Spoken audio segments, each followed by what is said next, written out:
నా పేరు ఉండ్రమట్ల సాంబశివరావు. ఆకివీడు, పశ్చిమ గోదావరి జిల్లా.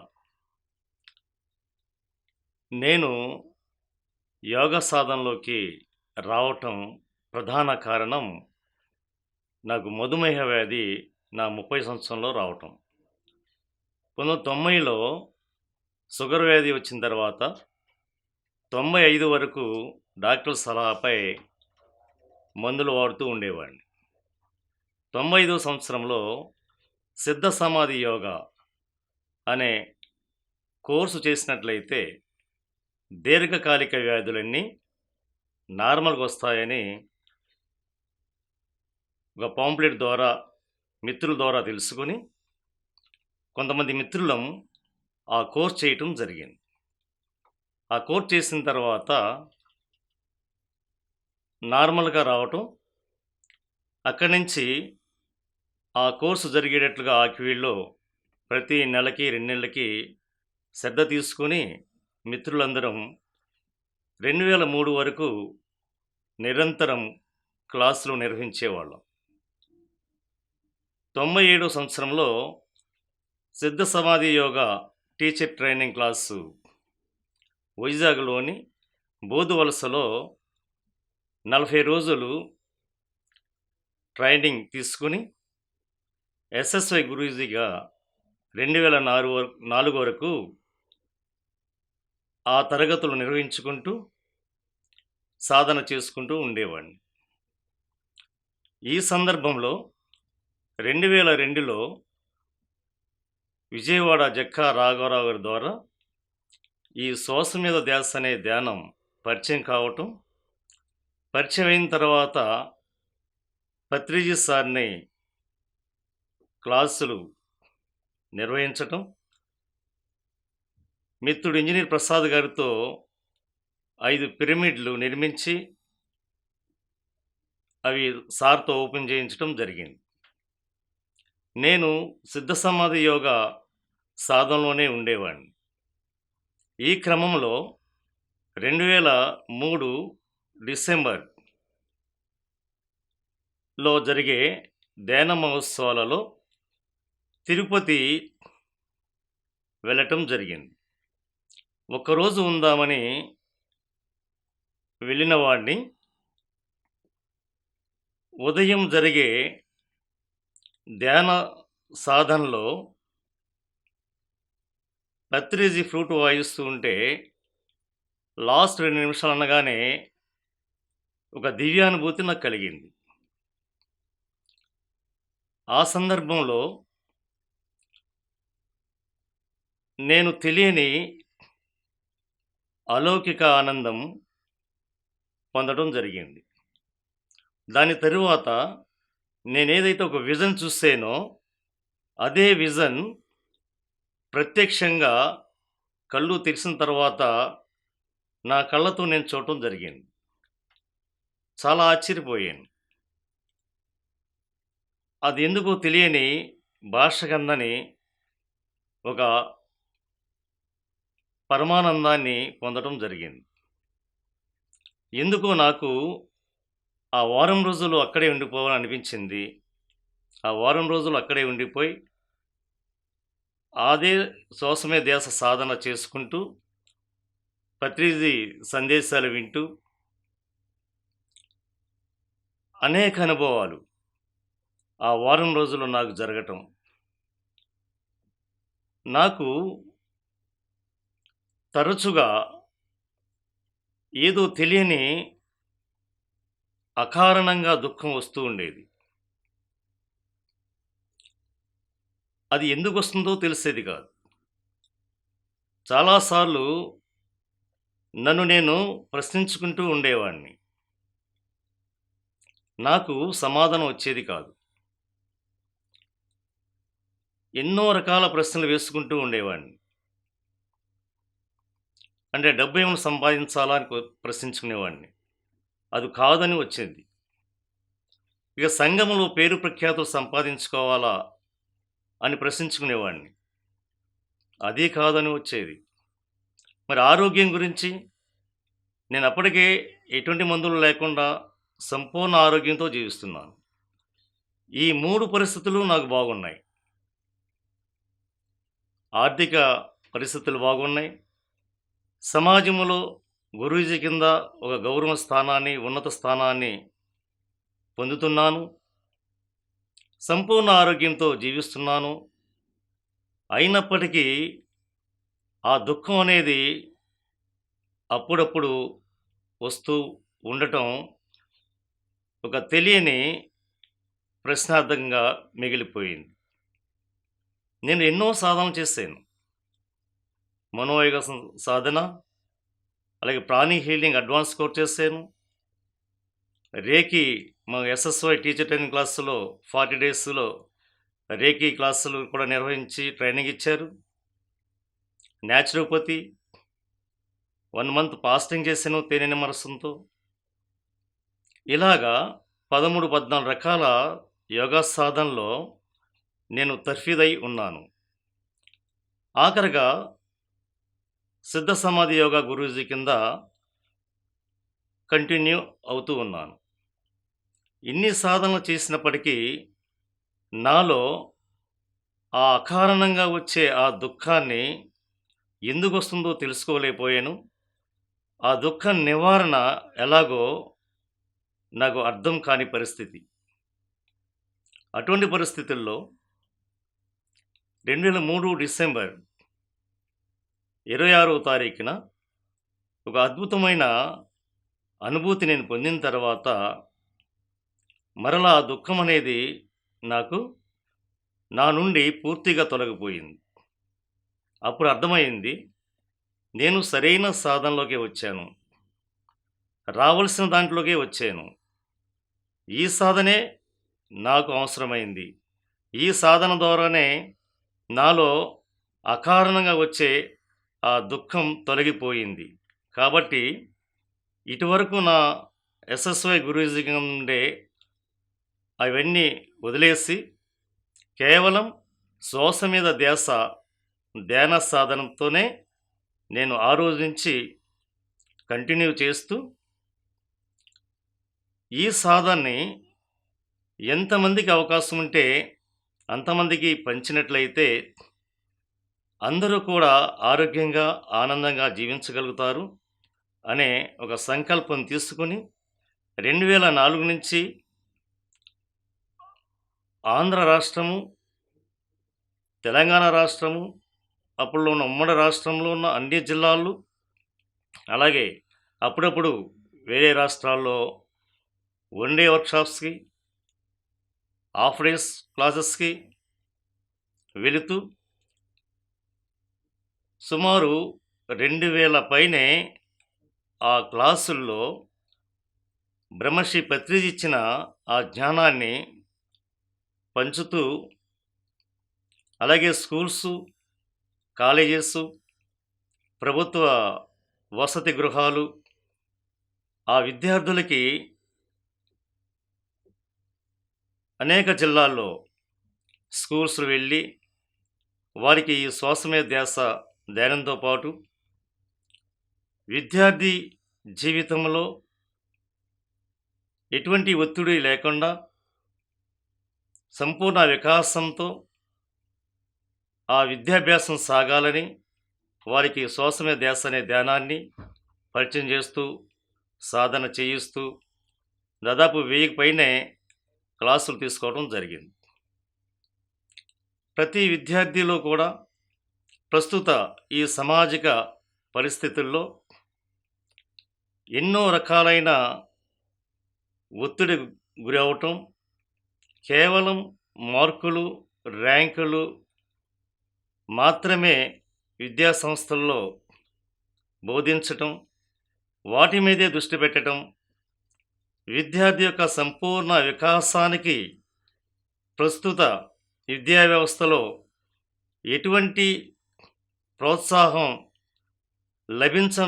లభించకుండా విద్యార్థి యొక్క ఉన్నతమైన జీవితాన్ని ఈ నెగిటివ్ ఫీలింగ్స్‌తో ఒత్తిడి, భయము, ఆందోళన ఇటువంటి వాటిల్లో విద్యార్థులు చిక్కుకొని వారి జీవన వికాసం ప్రశ్నార్థకంగా మారుతున్న సందర్భంలో మరి ఈ సమాజంలో ప్రతి విద్యార్థికి ఈ శ్వాసమే ధ్యాస అనే ధ్యాన సాధన ద్వారా, అలాగే వారిలో ఉన్న ఆలోచన విధానాన్ని అనుకూలమైన వాతావరణంలో ఆ విద్యార్థులు పెరిగే విధంగా మరి ఈ జ్ఞానం పత్రిజీ అందించిన ఏ జ్ఞానం అయితే ఉందో అదే ప్రస్తుత విద్యార్థులకి తక్షణం అందించవలసిన అవసరం ఇటు సమాజం పట్ల, కుటుంబం పట్ల, విద్యా వ్యవస్థల పట్ల, అలాగే ప్రభుత్వాల పట్ల చాలా ఆవశ్యకత ఉంది. ఈ సత్యాన్ని ఎంత త్వరగా ఈ సమాజం గ్రహించి విద్యా వ్యవస్థల్లో ఈ మెడిటేషన్ అనేది విద్యార్థులకు అందించి, ఆ విద్యార్థులు చక్కటి వికాసంతో అనగా శారీరక వికాసం, మానసిక వికాసం, భావ వికాసం, సామాజిక వికాసం, ఆధ్యాత్మిక వికాసం చెందే విధంగా మనం ఆ విద్యా వ్యవస్థని పునర్నిర్మించినట్లయితే సమాజం అంతా కూడా సంపూర్ణ ఆనందంతో జీవిస్తూ ఒక చక్కటి ఉస్తేజ కుటుంబంలాగా ఒక మిత్రత్వంతో ఒక శాంతియుతమైన జీవన విధానంలోకి ఈ సమాజాన్ని మనం ముందుకు నడిపించే వాళ్ళం అవుతాం. తప్పనిసరిగా ప్రతి కుటుంబంలో కూడా ఆ విద్యార్థులని ఆ బిడ్డల్ని పెంచవలసిన విధంగా, వారితో సాంగత్యం చేయవలసిన విధంగా, వారికి చెప్పే విధానంలో మరి తల్లిదండ్రులైతే మరి చాలా బాధ వేస్తుంది. వారు బిడ్డకి, తల్లిదండ్రులకి చాలా గ్యాప్ పెరిగిపోతుంది. ఎవరు ఈ నవీన ఆధునిక యుగంలో మరి ఎలక్ట్రానిక్ మీడియా వచ్చిన తర్వాత, అలాగే ఈ సెల్ ఫోన్లు వచ్చిన తర్వాత ఆ విద్యార్థులకి ఆ సెల్ ఫోన్లు అలవాటై వారు అనేక మామూలు ఆటలతో పాటు క్రిమినల్ గేమ్స్లో కూడా ఆడుతూ ఎడిక్ట్ అయిపోయి వారి యొక్క మానసిక పరిస్థితి చాలా ఆందోళనకరంగా తయారవుతున్నదంటే మరి ఆశ్చర్యపోవాల్సిన అవసరం లేదు. మరి దీన్ని మరి సమాజం గుర్తించి, అలాగే వారిలో బాధ్యతారహితమైన వాతావరణం నుంచి ఆ బిడ్డల్ని పరిరక్షించవలసిన బాధ్యత పెద్దవారందరిపై ఉంది. అందువలన మరి విద్యార్థులకు చిన్నప్పటి నుంచే ఇటువంటి ధ్యాన మార్గంలోకి నడిపిస్తూ వారిని శాఖాహారులుగా తీర్చిదిద్దుతూ ఆత్మ వికాసం పొందేటట్టుగా ఆధ్యాత్మిక జ్ఞానాన్ని ఆ విద్యతో పాటు, ప్రాపంచిక విద్యతో పాటు ఆధ్యాత్మిక విద్యను పెట్టినట్లయితే ఆ బిడ్డకి ఈ సమాజం న్యాయం చేసిన వాళ్ళు అవుతాం. అటువంటి బిడ్డలు సమాజంలో చక్కటి ఉన్నతమైన మార్గంలో పయనిస్తూ ఎంతోమందికి మార్గదర్శంగా నిలబడి ఈ సమాజం యొక్క ఔన్నత్యం కోసం, ఈ సమాజం యొక్క ఆనందం కోసం, ఈ సమాజం యొక్క ఆరోగ్యం కోసం అందరూ కూడా కలిసిమెలిసిగా జీవనం చేసే ఒక చక్కటి అవకాశాన్ని మరి మనం చూడవలసి వస్తుంది.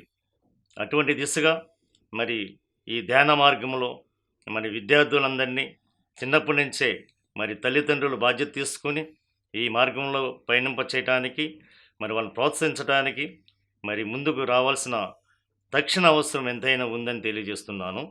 పత్రిజీ అందించిన ఈ ధ్యాన మార్గంలో ఈ ఆధ్యాత్మిక సాధనలో ముందుకు వెళ్ళాలంటే ఆయన ధ్యానంతో పాటు సజ్జన సాంగత్యం, స్వాధ్యాయం కూడా మరి ధ్యానులందరికీ 3 బహుమతుల్ని అందించడం జరిగింది. నేను ప్రతిరోజు 1:30 నుంచి 2 గంటలు ధ్యానం చేసుకుంటూ సీనియర్ పిరమిడ్ మాస్టర్స్ యొక్క క్లాసులకి 2004 నుంచి తరచుగా అటెండ్ అవుతూ ఉండేవాడిని. అలాగే ఆచార్య సాంగత్యం పత్రిజీ క్లాసులు ఎక్కడున్నా సరే వెళ్ళి ఆయన ఇచ్చే సందేశాలు కూడా మరి తీసుకుని నా జీవితంలో ఆచరించటానికి నేను ఎంతో శ్రద్ధ తీసుకుంటూ ఉండేవాడిని. ఈ స్వాధ్యాయంలో ఆత్మజ్ఞానాన్ని గురించి అనేక పుస్తకాలు పత్రిజీ అందుబాటులో ఉంచారు. ప్రపంచంలోనే ఆధ్యాత్మిక సాధనకి, ఆత్మ ప్రయాణానికి సంబంధించిన ఎన్నెన్నో పుస్తకాలు తెలుగులో తర్జుమా చేయించి అందుబాటులోకి తెచ్చారు.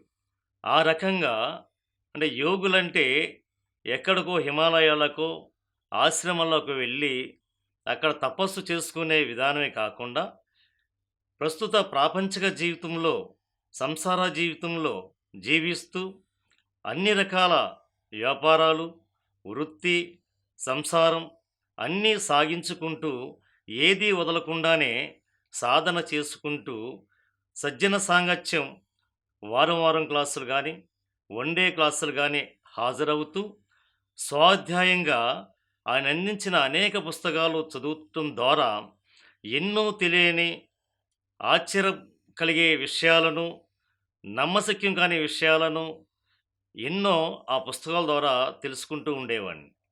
ఎన్నో సందేహాలు వస్తుండేవి. సీనియర్ మాస్టర్స్ ద్వారా అడిగి తెలుసుకోవటం, పత్రిజీ ద్వారా అడిగి తెలుసుకోవడమే కాకుండా, ఆ పుస్తకాలు చదువుతున్నప్పుడు చాలా సందేహాలు నివృత్తి అవ్వటం జరిగేది. అలాగా కొన్ని వందల పుస్తకాలు మనకు అందుబాటులో ఉన్నాయి. దాదాపు నేను 200 పైనే పుస్తకాలు చదవటం, ఆ పుస్తకంలో ఉన్న జ్ఞానాన్ని ఎంతో అద్భుతమైన విధంగా దాన్ని నేను ఆనందం పొందటం, ఆ పత్రిజీ మహాశయుడు ఇచ్చిన ఆ జ్ఞానాన్ని, ఆ పుస్తకాల్లో ఉన్న సారాంశాన్ని అనేక చోట్ల క్లాసుల్లో అది పంచుకోవటం, అందరికీ తెలియచెప్పటం, తద్వారా ఎంతోమందికి ఆ జ్ఞానం ఉపయోగపడుతుందనటంలో సందేహం లేదు. నాలో ఈ సాధనలో ముందుకు వెళ్ళటానికి ఆ పుస్తక పఠనం నాకు చాలా తోడ్పాటును అందించింది. కాబట్టి మనం పూర్వకాలంలో తపస్సు చేసుకోవాలంటే ప్రాపంచికమైన జీవన విధానం నుంచి బయటపడి, వారి కుటుంబ జీవన విధానం నుంచి దూరంగా వెళ్ళిపోయి సాధన చేసుకునే విషయాలు మనం పూర్వకాలం నుంచి వింటూ ఉన్నాం, చదువుకుంటూ ఉండేవాళ్ళం. కానీ పత్రిజీ మహాశయులు వచ్చిన తర్వాత అలా ఏమీ వదలకుండానే అన్నీ చూసుకుంటూనే, అంటే ప్రాపంచిక జీవితంలో అభివృద్ధి చెందుతూనే ఆధ్యాత్మిక జీవితాన్ని కూడా సరిసమానంగా జీవించే ఒక బృహత్తమైన అవకాశం మనకి ఈ సమాజానికి, ఈ ప్రపంచానికి అందించారు పత్రిజీ. అలాగే ఈ ప్రపంచమంతా కూడా శాకాహారులుగా మారాలని, ప్రపంచమంతా కూడా పిరమిడ్స్ నిర్మించుకోవాలని, అలాగే ప్రతి ఒక్కరూ ధ్యాన మార్గంలో రావాలని, అలా వచ్చినట్లయితే ప్రతి క్షణము నిత్య ఆనంద స్వరూపులుగా విరాజిల్లవచ్చని, అలా ధ్యాన సాధన చేసినట్లయితే ఈ జన్మ ఎందుకు తీసుకున్నామో, ఈ జన్మ యొక్క సార్థకత ఏమిటో ఎవరికి వారే స్వానుభూతిని పొంది, వారి జీవన విధానాన్ని దివ్యమైన జీవన విధానంగా మలుచుకొని ఈ జన్మను సార్థం చేసుకుంటూ, ఈ జన్మనే ఆఖరి జన్మంగా చేసుకునే ఒక అద్భుతమైన అవకాశం ఈ మానవాళికి, ఈ ప్రపంచానికి పత్రిజీ అందించడం జరిగింది. ఆయన మార్గంలోనే కొన్ని వేల లక్షల మంది పయనిస్తూ, కొన్ని కోట్ల మంది ఈ ధ్యాన సాధనలోకి వస్తూ, ఎంతోమంది తమ ఆరోగ్యాన్ని మెరుగుపరుచుకుంటూ, తన మానసిక శాంతిని పొందుతూ, విచక్షణ జ్ఞానాన్ని కలిగించుకుంటూ, సమాజం పట్ల బాధ్యతమైన పాత్రని పోషిస్తూ ఆధ్యాత్మ వికాసం చెందుతున్నవారు ఎంతోమంది ఇప్పుడు ఈ మానవ సమాజంలో మనం చూస్తూ ఉన్నాం. మరి ప్రతి ఒక్కరూ కూడా సంపూర్ణ శాకాహారులుగా మారాలి. ప్రతి వ్యక్తి ఈ పిరమిడ్లు నిర్మించుకున్నట్లయితే ప్రతి ఇంటిపైన ఆ పిరమిడ్ ధ్యానం కూడా 3 రెట్లు శక్తిని మనం అదనంగా పొందుతూ, త్వరితగతిని మన అనుభూతుల్ని పొందే చక్కటి అవకాశం కూడా మనకి పత్రిజీ కల్పించారు. అలాగే ప్రతి జిల్లాలోనూ కూడా మెగా పిరమిడ్స్ నిర్మింపజేసి, అక్కడ ఆ మెగా పిరమిడ్స్‌లో చక్కటి ధ్యాన సాధన చేసుకున్నట్లయితే మరింత మెరుగైన ఫలితాల్ని అన్ని విధాలుగా పొందవచ్చుననే ఎన్నో చక్కటి పెద్ద పెద్ద పిరమిడ్స్ నిర్మించటం, అక్కడ ఎన్నో కార్యక్రమాలు జరగటం అనేది మనం అందరికీ తెలిసిన విషయమే.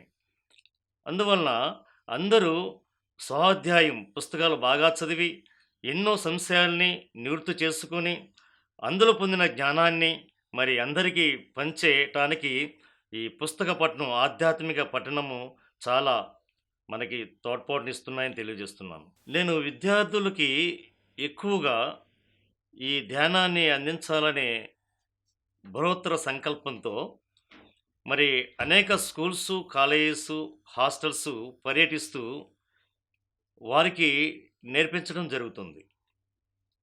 అదేవిధంగా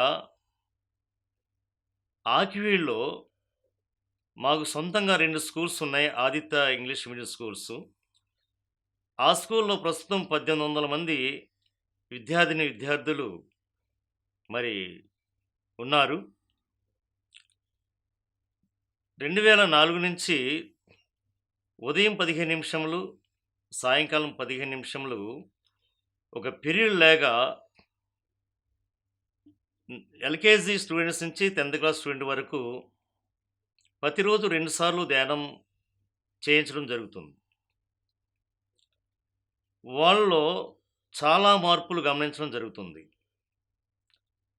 మేనేజ్మెంట్‌గా మేమే కాకుండా ఉపాధ్యాయులు, అలాగే వారి తల్లిదండ్రులు కూడా ఆ పిల్లల్లో చక్కటి వాతావరణం, మెరుగైన వాతావరణం, వారికి చక్కటి క్రమశిక్షణ, సరైన పరివర్తన వారిలో కలగటం గమనించి చాలా అద్భుతమైన ఫలితాలు వస్తున్నాయని మరి ఎంతోమంది తల్లిదండ్రుల ద్వారా మేము వినటం జరుగుతుంది. వాళ్ళలో చక్కటి ఏకాగ్రత పెరగటమే కాకుండా వారు చదువు పట్ల మరింత శ్రద్ధగా పెరిగి పరీక్షల్లో చక్కటి మంచి రైటింగ్‌తో చక్కగా అన్నీ ఆన్సర్ చేయగలుగుతూ చక్కటి మార్క్స్ తెచ్చుకోవడమే కాకుండా వారిలో ఒక సంస్కారవంతమైన విధానాన్ని అందరం గమనించడం జరుగుతుంది. అంటే చదువుతో పాటు సంస్కారం వాళ్ళలో పెరగటం, అలాగే విద్యతో పాటు వినయ విధేయతలు కూడా పెరగటం అనేది మేము ప్రత్యక్షంగా చూస్తున్నాం. కేవలం ఈ ధ్యాన మార్గం ద్వారా మాత్రమే ఆ ధ్యానం చేసే పిల్లల్లో మాత్రమే అటువంటి చక్కని ఏకాగ్రత, అలాగే వారు తెలివితేటలు చాలా అద్భుతంగా పెరగటం అనేది మేము నిత్యము చూస్తూ ఉన్నాం. అలా మా స్కూల్‌లో ప్రత్యక్షంగా ఇటువంటి ఎక్స్‌పీరియన్స్ ఎన్నో ఉన్నాయి. అలా కాకుండా అనేక స్కూల్స్‌లో ఎళ్లి ధ్యానం చెప్పడం, అక్కడ కూడా ఈ ధ్యానం ప్రతిరోజు చేయించమంటే, అలా చేయిస్తున్న స్కూల్స్‌లో కూడా విద్యార్థుల్లో ధ్యానం చేయకముందు ఉన్న విద్యార్థుల పరిస్థితి, ధ్యానం చేస్తున్నప్పుడు, చేసిన తర్వాత ఉన్న విద్యార్థి యొక్క పరిస్థితిని ఆ ఉపాధ్యాయుల ద్వారా అడిగి తెలుసుకుంటూ ఉంటే ఆశ్చర్యకరమైన, అద్భుతమైన ఫలితాలు అక్కడ జరగటం అనేది మేము కళ్ళారా చూడటం జరిగింది.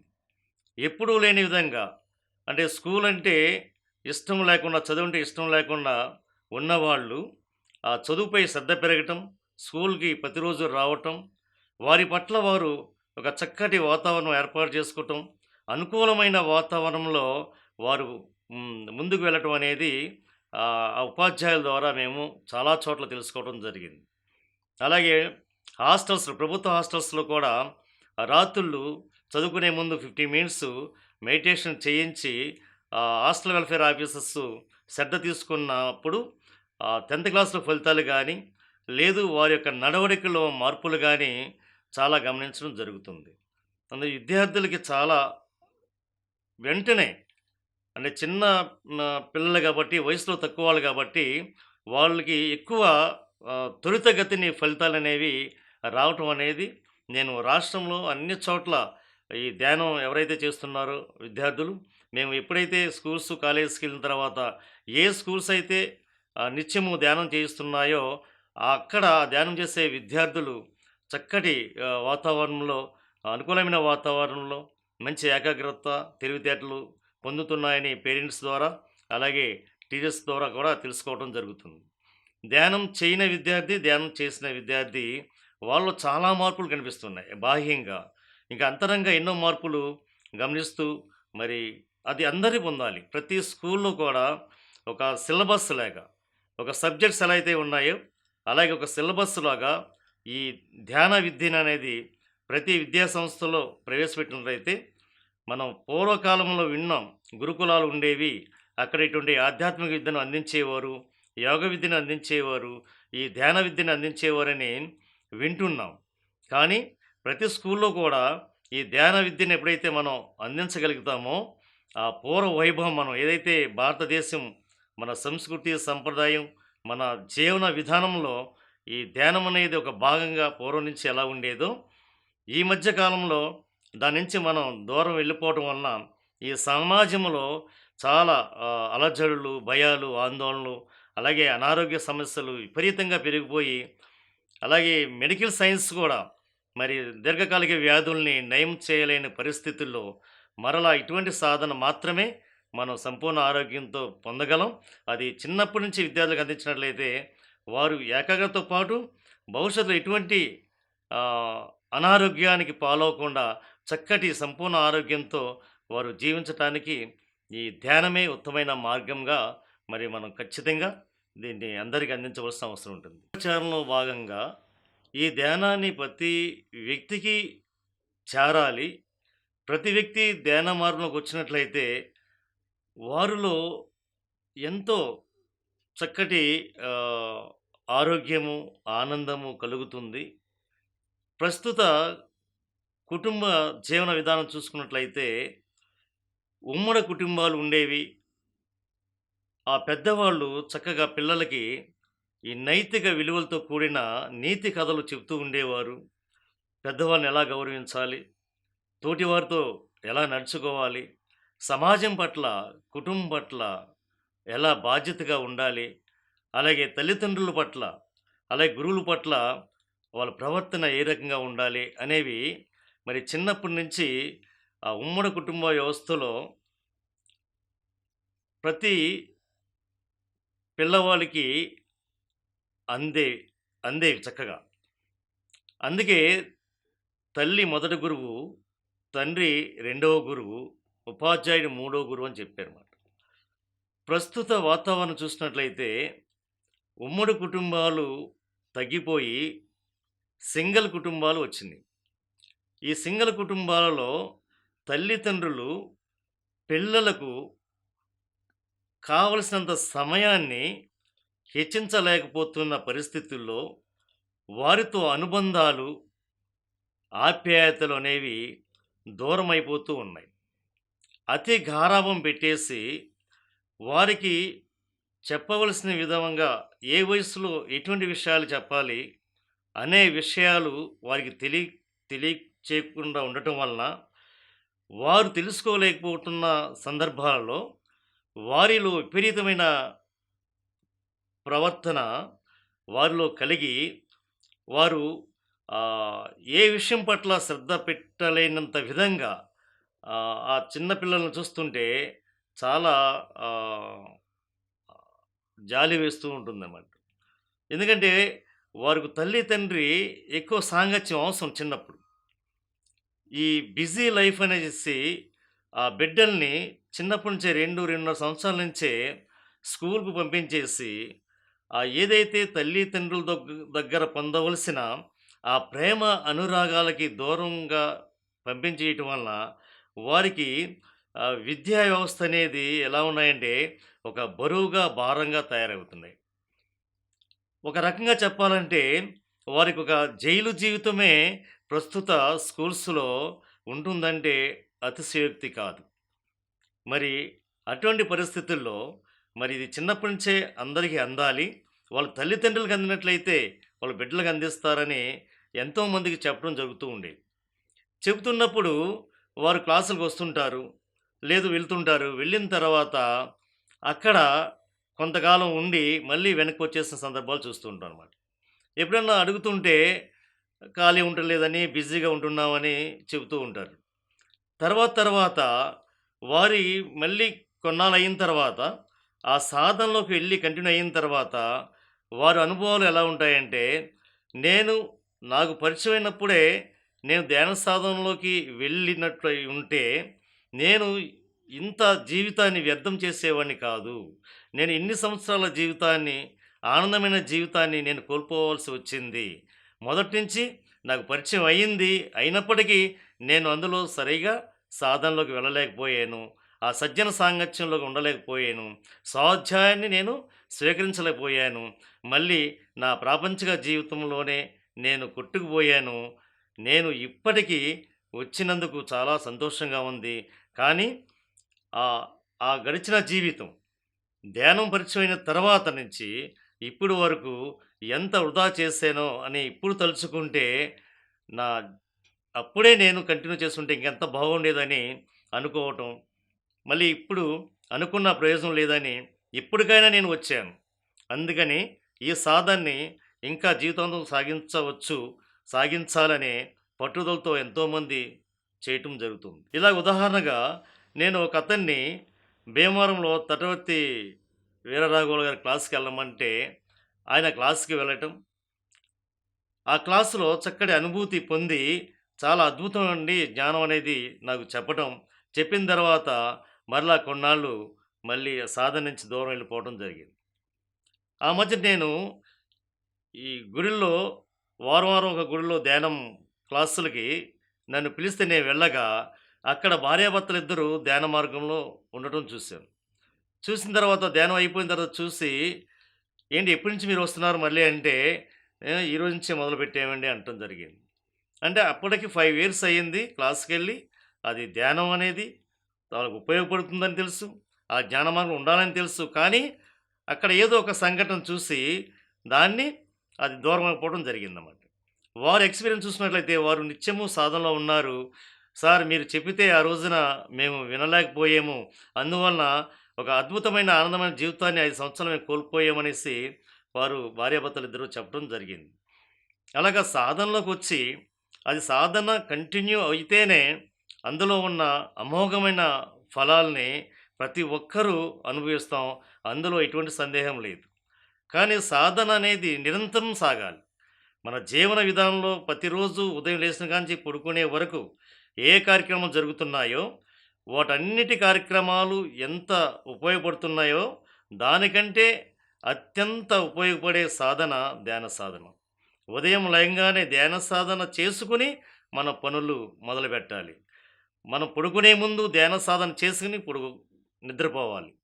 ఎవరైతే వారి జీవితంలో ఈ 2 ఉదయము, పడుకునే ముందు ధ్యానం చేసుకుంటూ జీవితాన్ని సాగిస్తారో, వారి జీవితంలోనే అద్భుతమైన కాంతులు, ఆనంద సువాసన పరిమళాలు వారి జీవితం అంతా విరాజిల్లుతుందంట్లో సందేహం లేదు. కాబట్టి తప్పనిసరిగా మరి చాలామంది ధ్యానానికి వస్తున్నారు, కొన్నాళ్ళు చేస్తున్నారు, మళ్ళీ వెనక్కి వెళ్ళిపోతున్నారు. వెనక్కి వెళ్ళిపోయిన తర్వాత ఎప్పుడుకో తెలుసుకుంటున్నారు. అలా ఎందుకు వెనక్కి వెళ్ళిపోవాలి? ఈ సాధన అద్భుతమైన సాధన అని తెలిసిన తర్వాత, అది బాగోలేదు, నచ్చలేదనుకుని వెళ్ళిపోవటం వేరు. ఆ ధ్యాన సాధన మంచిదని తెలుసు. ధ్యానం చేస్తుంటే చాలా ప్రశాంతం పొందామని చెప్తున్నారు. ధ్యానం చేస్తుంటే ఎన్నో అనుభూతులు వచ్చాయని చెబుతున్నారు. ధ్యానం చేస్తే మానసిక ప్రశాంతత కూడా కలిగిందని చెప్పిన వారు కూడా మళ్ళీ సాధనకి దూరం అయిపోతున్న సందర్భాలను కూడా గమనిస్తూ ఉన్నాం. మరి సాధన ఇంత అద్భుతమైన సాధన తెలిసుండి మరి దూరం అవ్వటం అంటే, సాధన యొక్క ఫలితాలు తెలియని వాళ్ళు ఓకే. సాధనలోకి రాకపోవటం అంటే ఆశ్చర్యం కాదు. సాధనలోకొచ్చిన తర్వాత, సాధన యొక్క ఫలితాలు అమోఘంగా ఉంటున్నాయని వారు స్వయంగా తెలుసుకున్న తర్వాత, ఎంతోమంది అనుభవాలు వారు ప్రత్యక్షంగా విన్న తర్వాత, చూసిన తర్వాత కూడా కొంతమంది సాధనకి దూరం అయిపోవటం వలన, మరలా వారు తిరిగి సాధనలోకి కంపల్సరీగా తప్పనిసరిగా రావాల్సిన ఆవశ్యకత ఏర్పడి, మరలా రావటం జరుగుతుంది.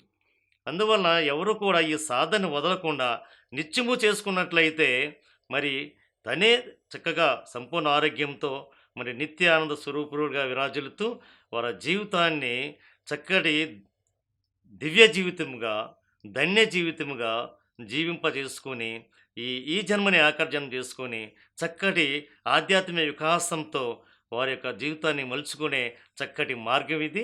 ఈ మార్గంలోకి రావాలి. ఈ మార్గంలోనే ఉండాలి. అప్పుడే మనకు దాని యొక్క ఫలితాలు మనకు పూర్తిగా ఆస్వాదించగలం, అనుభవించగలం, అనుభూతి చెందగలం. హలో ఫ్రెండ్స్, పిఎంసి ఆన్లైన్ని సబ్స్క్రైబ్ చేసుకోండి. సరికొత్త అప్డేట్స్ కోసం బెల్ బటన్ని నొక్కండి.